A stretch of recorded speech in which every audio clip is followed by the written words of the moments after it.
Assalamualaikum warahmatullahi wabarakatuh. Jumpa lagi dengan saya Marlina Mustikanisi dalam acara Bincang Santai FTG Mencerdaskan Masyarakat. Dan untuk tema kali ini adalah tentang geomorfologi pantai. Kita sudah kehadiran narasumber, yaitu salah satu guru besar dari Fakultas Teknik Geologi, Bapak Profesor Nanas Laksana. Halo Prof. Halo, terima kasih. Iya, apa kabar? Salam sehat. Alhamdulillah ya Prof ya. Kita mau ngobrol-ngobrol nih tentang geomorfologi pantai. Ya. Berbicara tentang pantai, jika kita ngobrolin pantai berarti tentang Indonesia ya Prof ya. Ya. Terkenal dengan negara maritim, betul. Yang berarti lautnya luas dan itu berarti kita memiliki pantai yang panjang ya. Betul sekali. Jadi dan ini sudah tentu saja diakui oleh dunia kalau kita merupakan negara maritim ya Prof ya. Dan dengan pantainya juga yang sangat panjang nih. Bisa dijelaskan tentang hubungan antara negara maritim dan panjangnya pantai kita nih Prof ya, bagaimana? Baik. Ya, terima kasih Dalina. Ya, memang betul. Kita adalah negara kepulauan, negara maritim, dan negara kita itu adalah mempunyai pantai terpanjang kedua di dunia ya. Di dunia ya betul, kedua, yaitu sepanjang 95.181 km dengan luas perairan lautnya itu mencapai 5,8 juta kilometer persegi. Ya kalau memang negara yang pantainya terpanjang itu memang Kanada ya, itu 202.000 kilometer. Garis pantai ini adalah sebenarnya batas pertemuan antara bagian laut dan daratan pada saat terjadi air laut pasang tinggi serta nanti pada saat surut ya.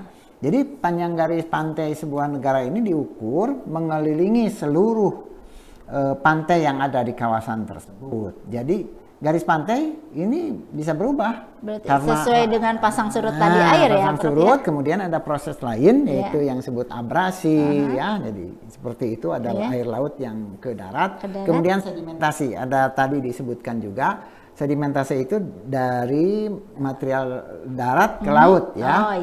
Nah, abrasi itu adalah pengikisan di daerah pantai akibat gelombang dan arus laut yang sifatnya itu destruktif atau merusak. Nah, serta sedimentasi yaitu pengendapan material dari arah daratan di pantai atau mungkin juga memang berubahnya itu akibat daripada ulah manusia. Nah, seperti itu. Jadi ada berbagai proses ya di situ. Dilihat dari slide ya terlihat ya Prof ya. Kanada memang memiliki pantai terpanjang disusul oleh kita ya Prof ya. Betul sekali. Indonesia. Iya. Dan ini banyak apa namanya yang tadi Prof cerita ya tentang abrasi dan sedimentasi. Betul yang sekali. Yang sifatnya memang merusak ya Prof ya, terlihat ya pengikisan ya. Tapi juga yang sedimentasi itu menambah jumlah pantai. Itu yang slide paling bawah. Jadi lebih luas ya, yang ini yang bawah mungkin gambar yang dimaksud dengan sedimentasi itu yang gambar bawah ya Prof ya. Dari penjelasan tadi ya nampak bahwa geomorfologi pantai itu adalah wilayah yang sangat dinamis yang tadi dipengaruhi oleh abrasi dan sedimentasi ya Prof ya. Sehingga mungkin dapat dijelaskan juga tentang bagaimana proses-proses ini bisa terjadi nih Prof. Ya, baik. Ya, kita kembali lagi kepada mungkin pernah dijelaskan juga kita itu punya dua gaya ya, gaya eksogen dan endogen. Jadi itu terutama di pantai ini gaya eksogen yang mempengaruhi itu yaitu gelombang laut. Ya, gelombang laut ini dipengaruhi oleh arus serta angin ya di satu sisi, sedangkan sisi lain yaitu arus dari darat. Jadi ada dua arus yang bertemu dari laut dan dari darat. Sehingga dari gaya eksogen dan laut itu berinteraksi dengan gaya eksogen dari darat yang akan menghasilkan pantai yang berbeda. Misalnya terbentuknya beberapa geomorfologi di pantai yang khas. Contohnya adalah delta. Delta ini adalah sebuah bentuk geomorfologi yang dibentuk oleh adanya proses sedimentasi hasil proses pengangkutan material dari daratan oleh sungai.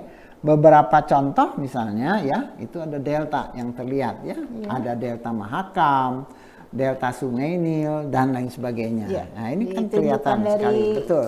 Gambar terlihat ya, Prof ya? Ada Nil itu di ujungnya ya, yang warna kehijau-hijauan. Yang sebelah ini ya, mungkin betul, yang sebelah kanan itu adalah itu yang disebut sebagai delta Mahakam, ya. Kemudian ada delta lain yang di bawah, bentuknya juga berbeda. Jadi itu prosesnya seperti itu di pantai itu. Nah, dari tadi 3 gambar ini ya, Prof ya, berarti kan terlihat ada beberapa geomorfologi delta yang terbentuk dengan apa namanya bentuk yang berbeda gitu ya. Nah, berarti ada klasifikasinya dari bentuk delta tersebut, Prof ini? Iya. Oh, iya betul. Ada sekali. Jadi ada klasifikasi delta ini yang didasarkan pada bentuk geomorfologi ya yang dibentuk. Ada berbagai tipe ya. Seperti tadi ada dalam gambar ya sebutkan ada 3 faktor yang mempengaruhi, yaitu gelombang laut, ombak laut, gelombang pasang, arus sungai dan lain sebagainya. Misalnya kalau arus sungai seimbang dengan gelombang pasang, maka akan terbentuk tipe kaki burung seperti di delta Mahakam di Kalimantan Timur ya.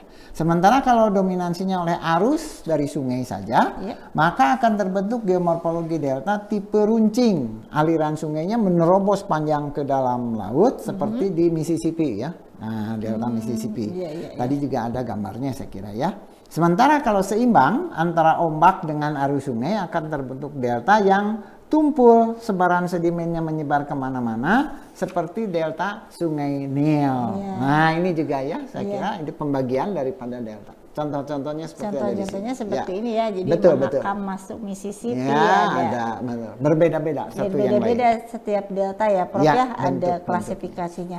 Jadi dari berbagai faktor tersebut ya yang ikut berperan dalam pembentukan delta. Tadi ada yang bentuknya apa namanya kaki burung ya, Prof ya, ada yang bentuknya memanjang ke laut gitu ya, dengan apa namanya ada yang sedimennya melebar sehingga tipenya tumpul gitu ya. Nah, kalau dalam delta ada bagian-bagiannya nggak, Prof, dari sebuah kawasan delta itu? Ya, ada.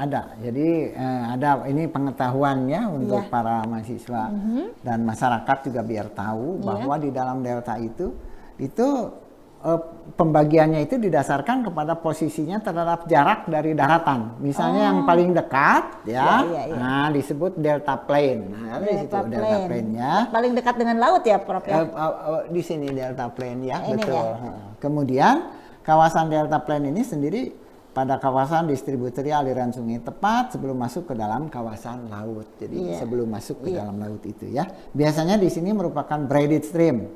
Sungainya kelihatan menganyam seperti anyaman. Terkadang berawa-rawa sehingga banyak pohon-pohon bakau.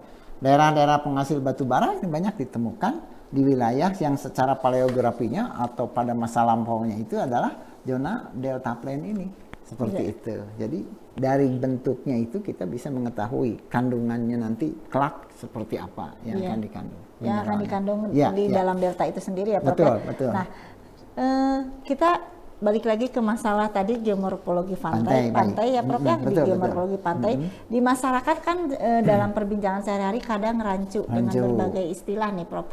Ada yang bilang pesisir, ada yang bilang pantai. Nah, kenapa perbedaan-perbedaan ini bisa ada gitu kan? Apakah bisa dijelaskan perbedaan istilah yang satu dan maknanya apa gitu, Prof? Antara apa namanya pesisir, istilah pantai dan lain sebagainya. Baik ya. Memang sepertinya kita sudah ini seperti perkuliahan. Ya, karena sudah masuk ke dalam materi itu. Nggak apa-apa, masyarakat juga biar mengenal biar tahu ya, Prof ya. Betul ya. Kan acaranya ini memang mencerdaskan masyarakat ya. Berbagi ilmu lah istilahnya. Betul, Prof.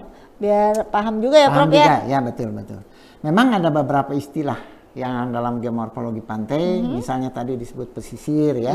Masyarakat Jogja misalnya terkadang menyebut pesisir Laut Kidul sebagai tempat kehadiran Ratu Pantai Selatan, Nyi Roro Kidul ya, disebutnya pesisir. Pesisir ini istilahnya adalah suatu wilayah yang lebih luas sebenarnya daripada pantai. Wilayah ini mencakup wilayah daratan yang masih mendapat pengaruh air laut, pasang surut, deburan ombak, remesan air laut ke daratan, dan wilayah laut sejauh masih mendapat pengaruh dari darat. Jadi aliran air sungai dan sedimentasi dari darat. Itulah yang disebut sebagai pesisir. Sementara yang namanya pantai adalah kenampakan alam yang menjadi batas antara daratan dengan lautan yang masih dipengaruhi oleh gelombang pasang. Wilayah pantai dimulai dari titik terendah air laut pada saat surut hingga arah ke daratan sampai batas jauh gelombang atau ombak menjangkau daratan. Tempat pertemuan antara air laut dengan daratan tadi dinamakan garis pantai. Garis pantai ini setiap saat berubah-ubah sesuai dengan perubahan pasang surut air laut. Jadi ada di gambarnya itu kelihatan ya, ada daerah yang merupakan pengaruh pasang surut dan sebagainya. Surut dan lain sebagainya. Ya, betul seperti itu. Sehingga garis pantai itu bisa berubah sesuai dengan perubahan pasang surutnya air laut ya, betul, Prof, betul ya. sekali. Ya. Baiklah, jadi kita udah paham nih perbedaan antara pesisir dan pantai.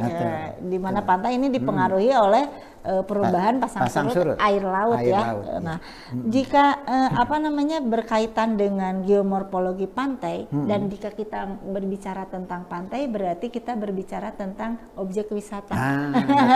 Betul sekali. Kalau berbicara tentang pantai berarti liburan ya, Prof. Ya, berarti gitu. Nah, apakah ada kaitannya nih, Prof, antara geomorfologi pantai dengan objek wisata? Baik ya. Nah, ini pengetahuan buat masyarakat yang mau piknik dan sebagainya ya. Jadi kalau bicara tentang pantai memang menjadi selalu objek wisata yang menarik. Sepanjang apa? Sepanjang aksesnya dan kondisi lautnya, kebersihan pantainya dan sebagainya itu memungkinkan ya. Nah, itu ada persyaratnya. Tapi mungkin bisa kita lihat beberapa fenomena geomorfologi yang ada di pantai dan menjadi objek wisata yang menarik. Contoh-contohnya saja ya, saya akan banyak di negara kita ini, tapi saya akan sampaikan 1-2 contoh bagaimana pantai menjadi tujuan wisata yang sangat-sangat menarik. Dalam slide bisa dilihat ada yang disebut Pantai Tanjung Kelayang. Ini di Belitung, yang batu-batu besar itu. Silaskar Pelangi ya, Prof. Betul. Seperti itu kan? Betul. Yang nampak adalah bongkah-bongkah batu besar yang berwarna putih. Jadi Belitung ini adalah pulau yang batuannya tersusun oleh batuan granit, batuan asam yang berumur 65 sampai 200 juta tahun.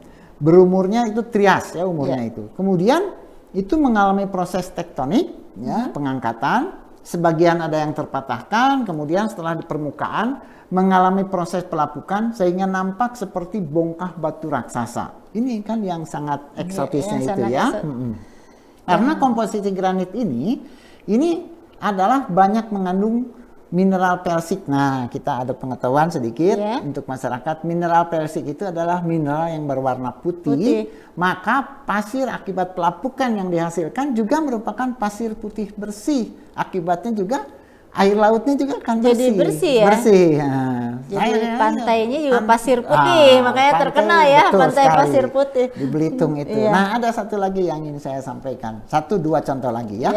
Ini wisata favorit di mana salah satu kampus kita di Universitas Padjadjaran ini yang berada yaitu di Pantai Pangandaran. Wah, ini favorit orang Jawa Barat banget ya, Prof ya? Betul sekali. Nah, di potret kan kelihatan bagaimana pantai penuh dengan orang di sana dan itu adalah kampus Unpad ya. Iya, betul. Selain daripada pantainya yang berbentuk geomorfologi 2 teluk kembar, ini yang jarang-jarang ya. Pangandaran juga menarik karena ada geomorfologi tombolo, yaitu daratan yang menghubungkan pantai dengan pulau kecil di depannya. Nah, jadi ada pantai barat, pantai timur, betul. Nah, inilah tengahnya itu yang disebut tombolo. Daratan tombolo terbentuk karena arus sedimentasi di antara 2 teluk ini yang bersinergi mengendapkan pasir. Nah, ini di sana juga pantai ya, ada objek cagar alamnya, yaitu Gua Parat atau Keramat terjadi yang panjangnya itu 200 meter di Pantai Pangandaran itu. Gua-gua stalaktit di sana. Proses abrasi akibat ombak laut selatan melarutkan batu gamping serta terbentuknya tadi stalaktit dan stalaktit ini. Nah, ini jangan lupa ya, wisata pantai itu harus lengkap dengan sunset, dan kuliner khas laut di Pangandaran. Kalau nggak makan seafood nggak ke pantai, Prof. Tidak ke Pangandaran, gitu. Tidak melihat sunset dan Jadi, tidak melihat itu. wajib ya. Harus. Itu. Apalagi kalau kita ke Pangandaran harus makan seafood tuh sama tumis pakis ya, Prof ya. Oh, itu mantap ya. Nah, itu kita perkenalkan lah. Ini ada satu lagi pantai yang saya kira mempunyai arti geologi penting ya bagi fakultas kita, Fakultas Teknik Geologi di Universitas Padjadjaran.